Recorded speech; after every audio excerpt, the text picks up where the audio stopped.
Assalamualaikum warahmatullahi wabarakatuh. Perkenalkan, saya Angelika Mora Anesti dengan NIM 252303102072. Saya dari kelas 1B. Di sini saya akan mempresentasikan makalah bahasa Indonesia dengan judul Pengaruh Keluarga Broken Home terhadap Kesehatan Mental Anak dan Remaja serta Peran Dukungan Sosial dalam Pemulihan.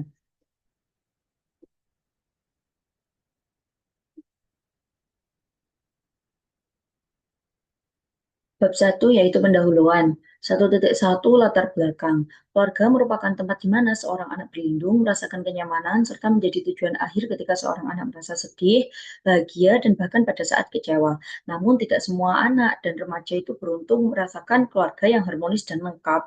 Banyak orang yang mengalami masalah sehingga keluarga tersebut atau orang tua tersebut memutuskan untuk bercerai. Entah apa itu penyebabnya, banyak yang memilih untuk bercerai.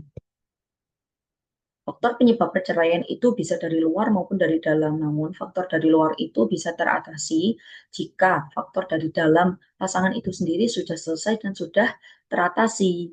Jadi, faktornya itu bisa dicegah, faktor yang dari luar. Sedangkan faktor dari dalam itu contohnya ada miskom, terus ada KDRT, bahkan yang paling parah itu ada perselingkuhan. Perceraian pada orang tua itu sangat berdampak terhadap kebahagiaan kesehatan mental seorang anak. Karena dampak dari broken home itu sangat banyak dan sangat bermacam-macam. Mulai dari perilaku yang agresif dan menyimpang, kenakalan pada remaja, penurunan prestasi akademik, serta adanya gangguan psikologis terhadap anak dan remaja. Dukungan sosial itu dinilai sebagai faktor yang sangat penting dalam membantu anak-anak yang bermasalah akibat broken home. Dukungannya diperoleh dari keluarga, teman, dan lingkungan sekitar itu bisa membantu untuk meningkatkan kesehatan mental anak, meningkatkan kepercayaan diri, serta bisa mempercepat proses pemulihan dari gangguan psikologis. 1.2 yaitu rumusan masalah. Bagaimana dampak keluarga broken home terhadap kesehatan mental anak dan faktor apa saja yang memengaruhi kondisi mental anak yang terdampak dari keluarga broken home. Yang kedua yaitu sejauh mana dukungan sosial dapat berkontribusi dalam memperbaiki kesehatan mental anak-anak dari keluarga broken home dan apa bentuk dukungan yang paling efektif untuk memperbaiki kesehatan mental anak-anak dari broken home. 1.3 yaitu batasan masalah. Penelitian yang saya lakukan yaitu berfokus pada anak dan remaja dengan rentang usia 6-18 tahun dan penelitian ini tidak akan mencakup faktor ekonomi, budaya, dan pendidikan secara detail. Jadi penelitian ini saya fokuskan kepada hubungan antara keluarga, kesehatan mental anak dan remaja, dan dukungan sosial. Saya melakukan penelitian bertujuan untuk mengetahui dampak keluarga broken home terhadap kesehatan mental anak dan untuk mengetahui sejauh mana dukungan sosial dapat berkontribusi dalam memperbaiki kesehatan mental anak-anak dari keluarga broken home.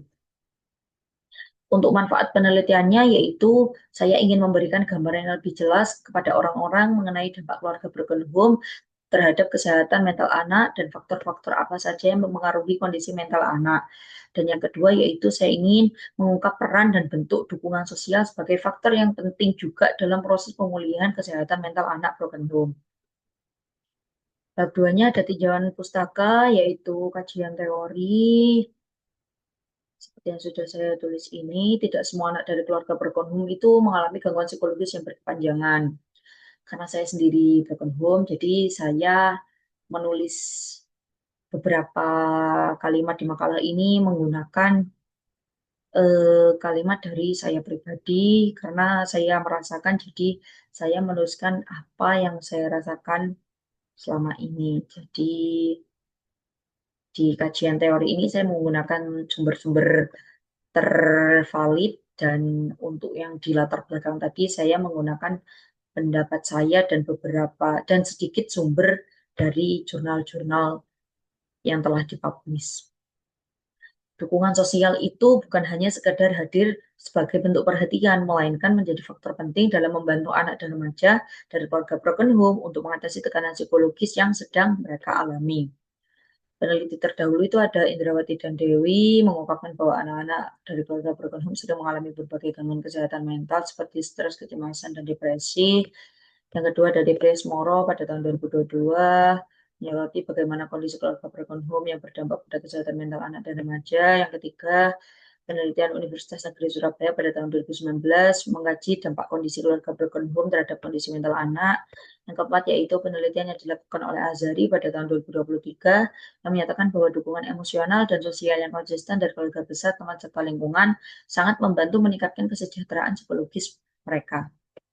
Yang kelima yaitu JPTAM pada tahun 2024 menyoroti peran penting dukungan sosial dalam membantu anak-anak yang mengalami broken home untuk mengatasi trauma psikologis.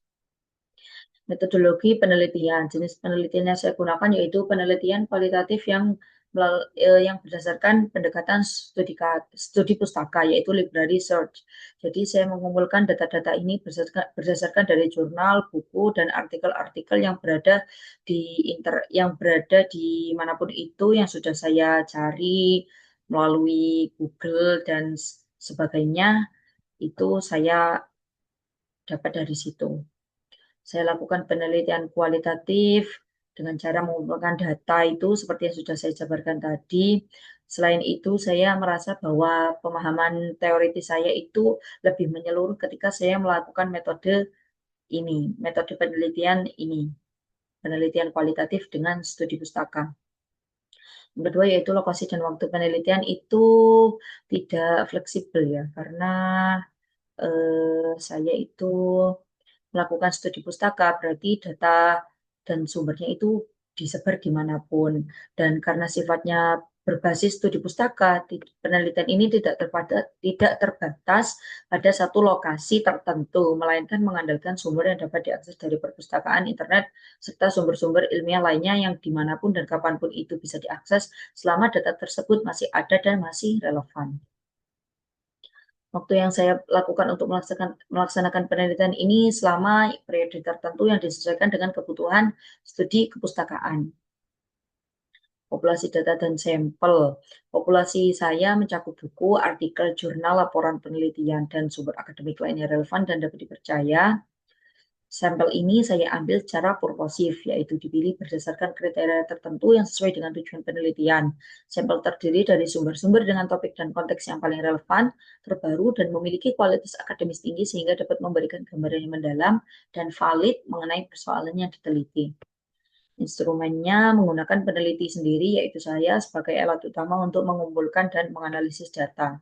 Teknik pengumpulannya saya lakukan secara sistematis dengan mencari sumber pustaka menggunakan kata kunci terkait keluarga broken home, kesehatan mental anak dan remaja, serta dukungan sosial.